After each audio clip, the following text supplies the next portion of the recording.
This is the brand new 11-inch M4 iPad Pro. It's my go-to device for media consumption, and I've really enjoyed it for that.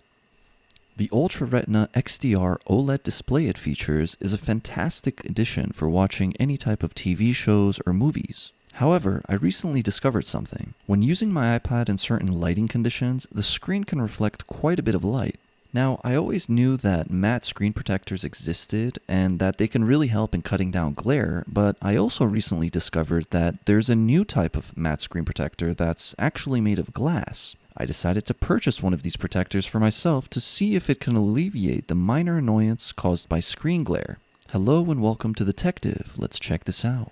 Depending on your device history, you may have experienced the stark differences between matte and glossy finishes on screens. Historically, many non-touchscreen Windows devices, as well as some older Mac devices, utilized matte finishes on their screens.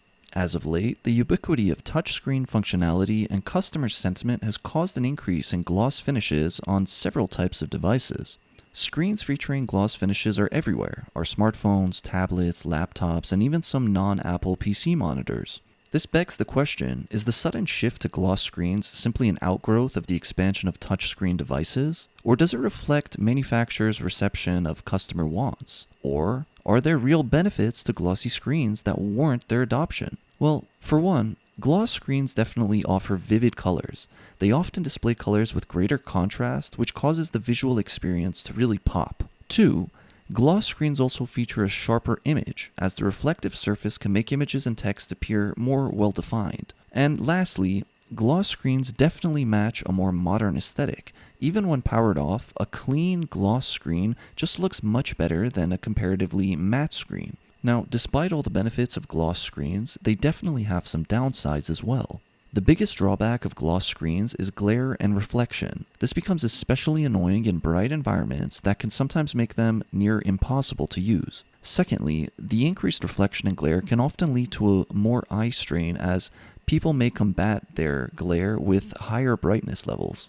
Lastly, although a gloss screen does look great, they tend to show more fingerprints and smudges, which compromises their aesthetic qualities. I mainly use my iPad indoors, where I'm not really dealing with exceptionally bright conditions. Even still, I sometimes find myself mesmerized by my own reflection whenever what I'm watching on my iPad switches to a dark screen. Now, even though I love staring at myself, I nevertheless decided to try out a matte screen protector. I picked one up from a company called Paperlike. I decided to go with this brand because the matte protector is actually made of glass, which I've never seen before. A majority of other matte screen protectors that I found were film, which typically makes a bubble-free installation very difficult. This video isn't sponsored, and I bought the screen protector with my own money, so let's see if it could make any difference in my viewing experience.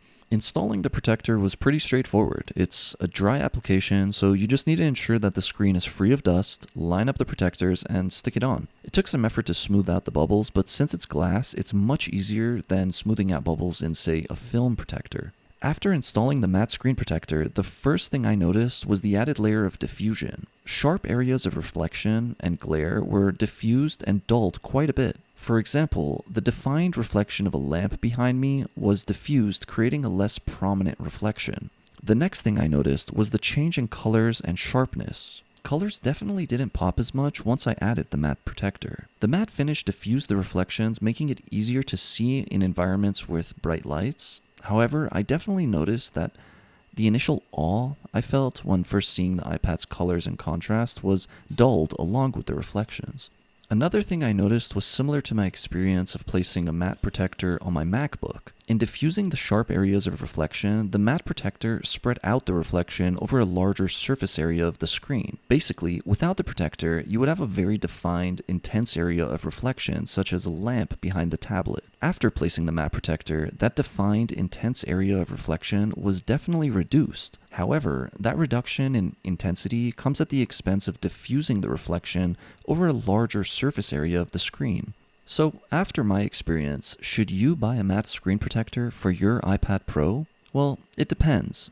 If you often find yourself annoyed by screen glare by using your device in bright conditions, I'd say it's worth a try. These protectors are relatively inexpensive. I picked one up for $10, and they may significantly improve your viewing experience in those scenarios. Now, if you really value vivid colors and contrasts that the iPad offers, then you may not be as happy with the matte screen protector. Remember, even with the matte screen protector, you'll experience a larger area of glare, but at a much lower intensity. Overall, I'm quite satisfied with the matte screen protector. It strikes a good balance between reducing glare and maintaining screen quality. For me personally, however, I tend to use my iPad indoors where there aren't many harsh lights. Because of that, I ultimately decided to do without the screen protector, as for my use case, it just really doesn't justify the reduction in contrast and colors.